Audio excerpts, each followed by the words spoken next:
Today is Thursday, March 5th, 2026. This is Quick Start from CBN News. I'm Dan Andros. Iran's prized warship destroyed.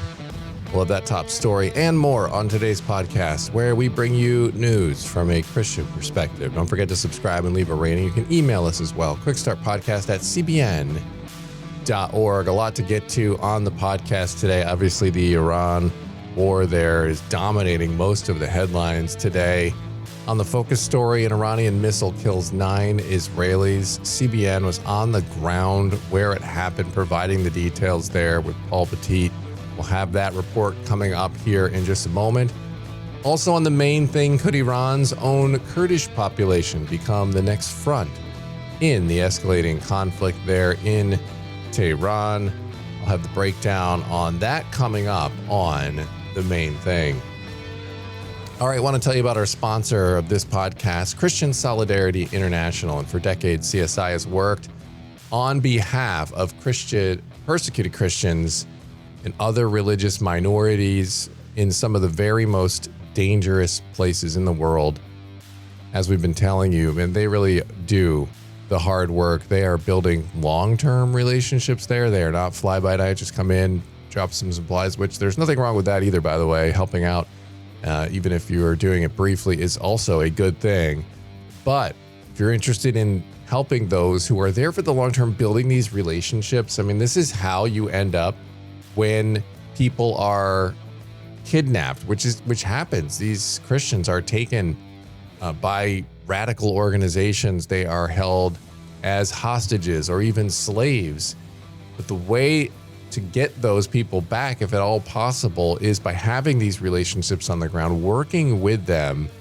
And then once you do rescue them, once you do have these situations you're there for the long haul, and you're building these relationships, and you're working and walking alongside these Christians as we're called to do. Obviously, all of us can't be over in places like Nigeria and things like that, or Iran, but we can walk alongside CSI and help them as they are doing this work, and support them as they're out there, and make them able to be able to continue this important work. So if you feel called to help out, all you have to do is go to csi-usa.org, and you can get involved in that way. That's csi-usa.org. All right, we're going to go to the news in 90 now, and a U.S. sub just sent an Iranian warship to the bottom of the ocean, and the Pentagon says America is winning decisively in Iran. Secretary of War Pete Hegseth says the U.S. expects complete control of Iran's airspace within days as Operation Epic Fury hits day 5 alongside Israel's Operation Roaring Lion. Hegseth also claimed a U.S. submarine sank an Iranian warship with a torpedo. They released video of this, described as the first enemy ship torpedo sinking since World War II. Iran, in return here, is warning that the U.S. will bitterly regret sinking that warship after a reported American submarine hit that off of Sri Lanka. Iran's foreign minister called it an atrocity at sea. The sinking is being framed by the Pentagon as a major milestone in the operation. The Pentagon has now identified 5 of the 6 U.S. service members killed, meanwhile, in the March 1st drone attack. A 6th soldier is still pending final identification by a medical examiner. Well, that is the big story right now. You can get more updates over at cbnnews.com on the CBN News YouTube channel. There are just updates coming fast and furious, and we are keeping up with them. And if you want to keep up with them, make sure you are over on the CBN News YouTube channel and at cbnnews.com. All right, we're going to go to the focus story now. And as I said, we're on day 5 here of this war. The human toll inside Israel is becoming painfully clear. Just a couple days ago, an Iranian ballistic missile slammed into an Israeli city, killing 9, injuring dozens after striking a residential area and damaging a bomb shelter beneath a synagogue. CBN's Paul Petitte was on the scene, and he was interviewed by CBN's Chris Mitchell and Joshua Swanson, and he took us inside the aftermath here and what's going on in the community. So Paul's on the ground look at the aftermath of this attack is today's focus story. This is what remains of it.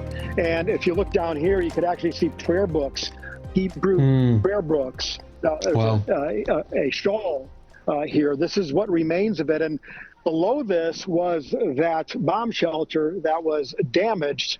And 30 people ran into that bomb shelter. I don't know if you can see it between the pillars over here, Yehuda, but it was heavily damaged as a result of that. 3 people out of the 30 that took shelter died. Another 6 in that building just to the right of it. And this is a home as well. So 9 people died here, more than 50 injured. And it's a tight-knit community, as you can imagine, Chris. And the other thing is there's a lot of Americans here. A lot of Americans take Aliyah in Bet Shemesh because of the Orthodox region that's here. And so it's devastating to America as well as those in Israel as well. And of course, earlier that day on Sunday, when this hit about 2 p.m., about 12 hours earlier, another ballistic missile hit in Tel Aviv, killing 1 person there. So all in all, 10 dead, up to 700 that have been injured. Paul, what about attacks so far today? I know on your way to the site there were several sirens and air raids. Are you seeing anything on the ground right now? And what's the sense from the residents in Bet Shemesh? How are they feeling? How are they doing?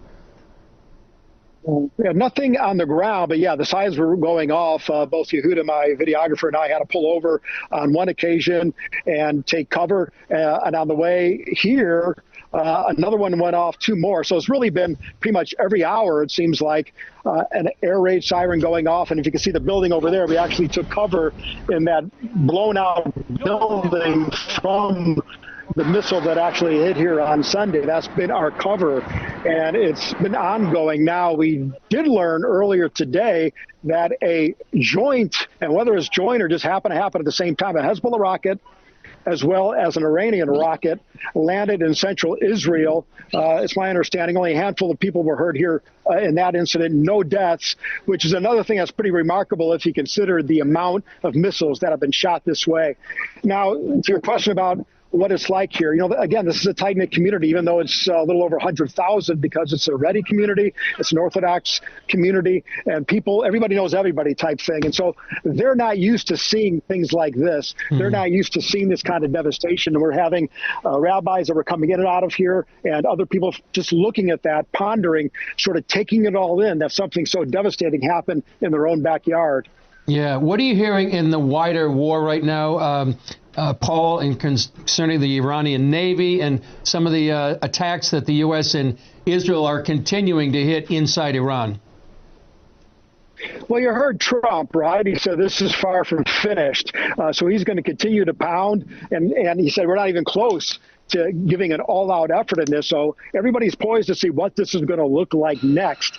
How bad could it get? What's going to be the retaliation on the part of Iran? So we're all sort of in this, what's it going to look like here in the next month? Is it going to be several weeks in the future, like Trump points out? Is it going to be less than that? Nobody really knows. And as far as the Navy, I believe they have a very small Navy, Iran does.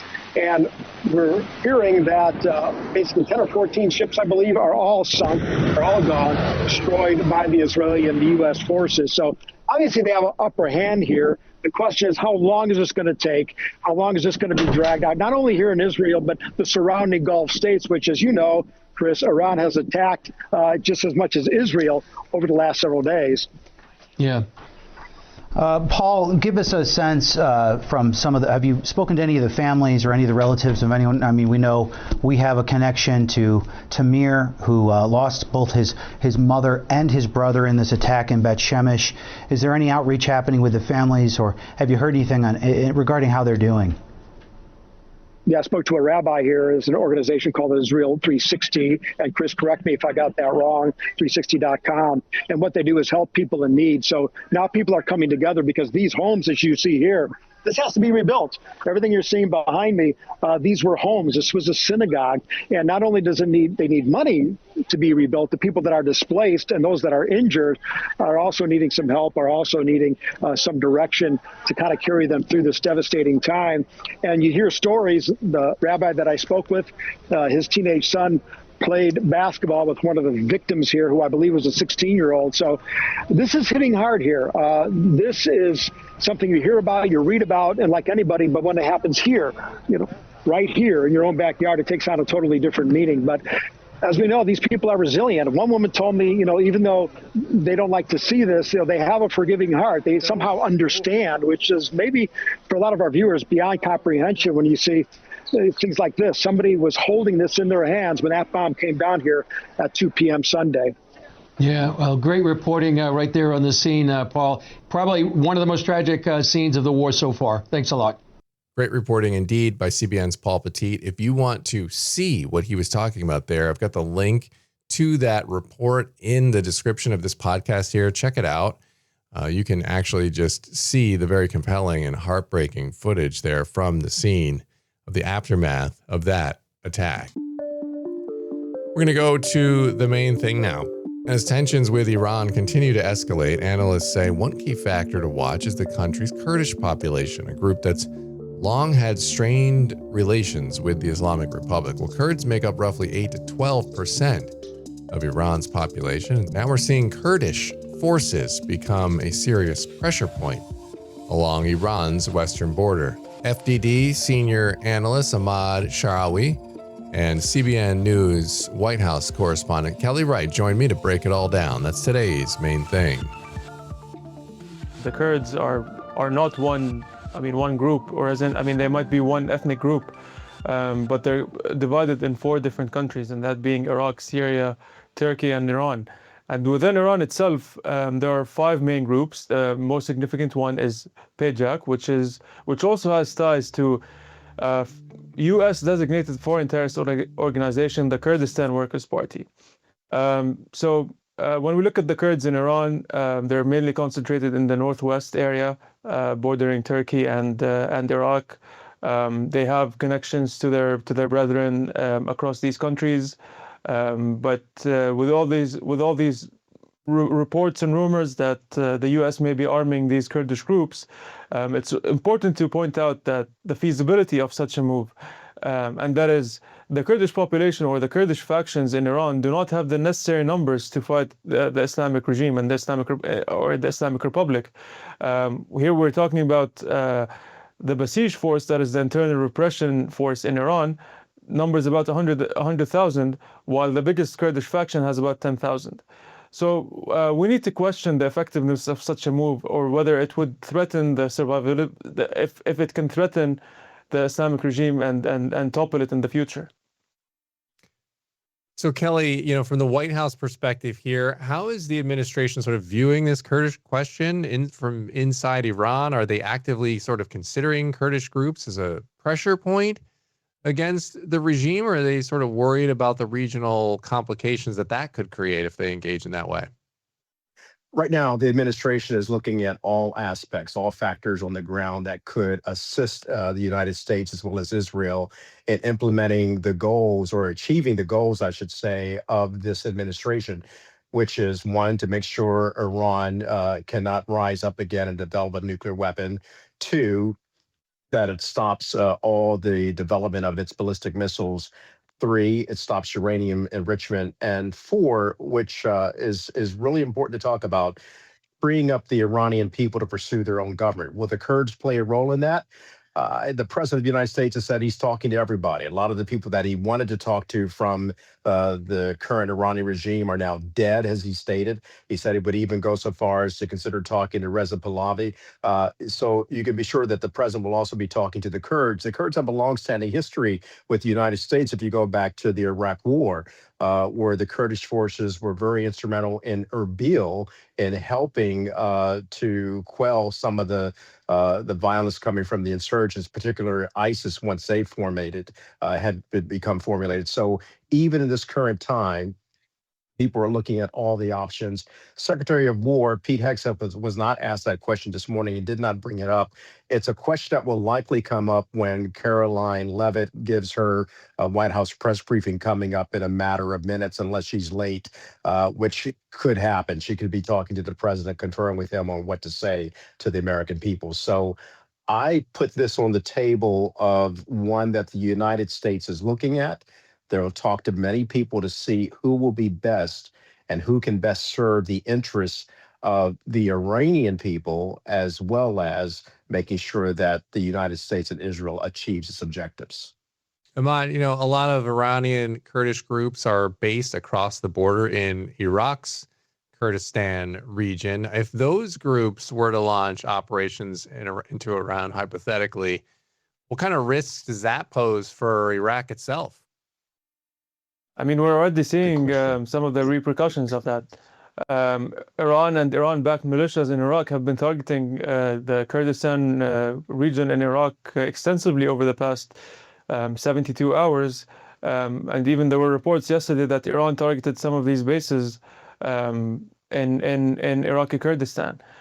So if this conflict does intensify, and here I'm talking about the Kurdish or the Iranian Kurdish against the Islamic regime, then we will see the extensive targeting of these positions in the Iraqi border, which could potentially prompt the expansion of this conflict to include even Iraqi Kurdish forces fighting against the Islamic Republic. And here, I mean, we're talking about this would create a broader regional conflict in that area, one that involves not just Iraqi Kurds, but also Syrian and Turkish Kurds against the Islamic Republic.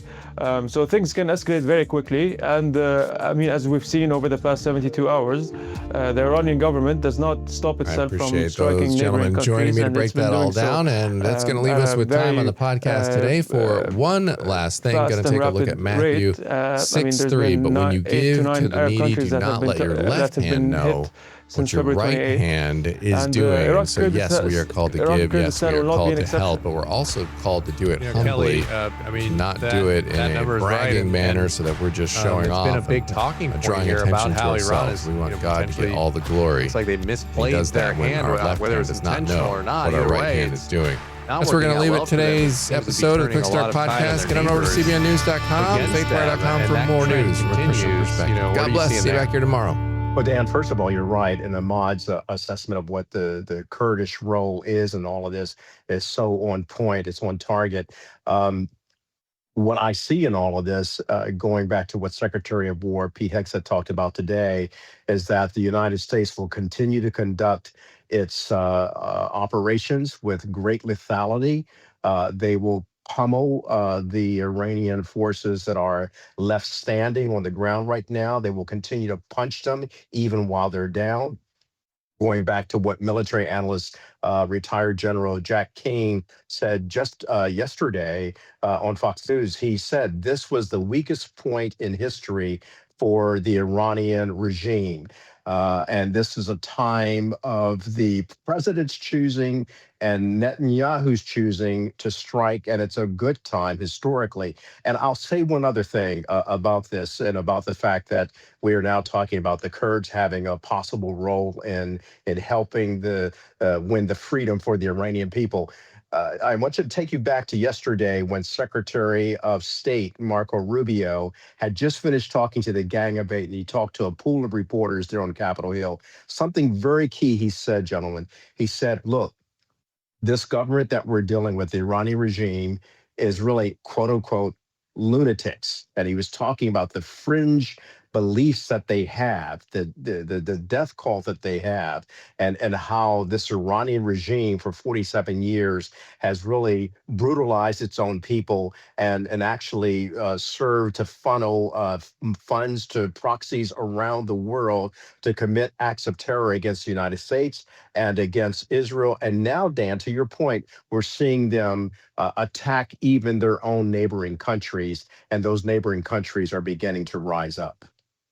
Ahmad, some of these analysts out there, they're kind of arguing that like arming the ethnic groups like the Kurds might backfire. And they're sort of saying that the strongest force against the Islamic Republic might actually be like a pluralistic Iranian nationalism, with Persians, Kurds, Azeris, and others united around this idea of a new Iran. What do you make of that argument? Is ethnic resistance helpful pressure on the regime, or does it sort of risk fracturing the broader opposition that Kelly is expanding on there, that's going on right now? I mean, despite the presence of multiple ethnic groups in Iran, there is one central identity and national identity, and it's a very nationalistic society. And a lot of the arguments are that if this conflict becomes a sectarian conflict or an ethnic conflict, then the Islamic Republic would use this card in order to create a rally around the flag environment in which it would tell the Iranian people that because of the US and because of Israel, these two countries are trying to divide up Iran into 9 states or to 8 states along ethnic and sectarian lines. And again, as I said, the Iranian people are deeply nationalistic, and they do not want to see their country carved up. And there's always, again, it's a risk of messaging, and I think the Islamic Republic has used this messaging before. And if presented with a chance again, especially with the with the arming of Kurdish groups and other ethnic groups, then they will amplify this message even more, especially at a moment of weakness that they're experiencing right now.